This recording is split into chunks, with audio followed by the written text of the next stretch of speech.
પણ સવાલ અહીંયા એ આવે છે કે જે રીતે કુંવરજીભાઈ બોલી રહ્યા છે, સંમેલન ન કરવા માટે કહી રહ્યા છે, અને એવું પણ બોલી રહ્યા છે ઓડિયોની અંદર કે ભાઈ જે થયું છે એમાં ક્યાંક ને ક્યાંક કેસ પાછા ખેંચાવવામાં પણ સરકાર જોડે કેટલી મહેનત કરવી પડી છે એ મને ખબર છે.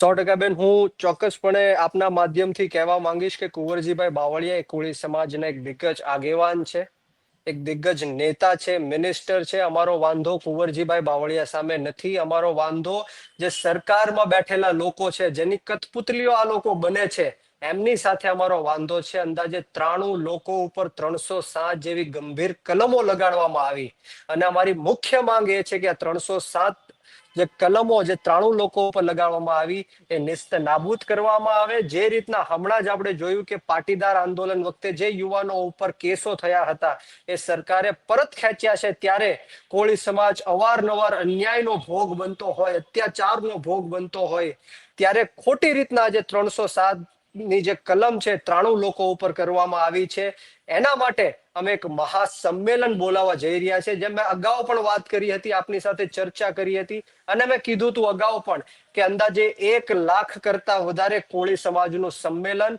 અમે વિછ્યા ખાતે બોલાવવા જઈ રહ્યા છીએ. ત્યારે સમગ્ર ગુજરાતમાંથી કોળી સમાજનો રોષ છે કે અવારનવાર આવા બનાવો કોળી સમાજ ઉપર બને છે, દીકરીઓ ઉપર જે અન્યાય અત્યાચાર થાય છે, લાઠીચાર્જો કરવામાં આવે છે, લોહી લુહાણ કરીને મારવામાં આવે છે. આવા અન્યાયો હવે કોળી સમાજ સહન નહીં કરે.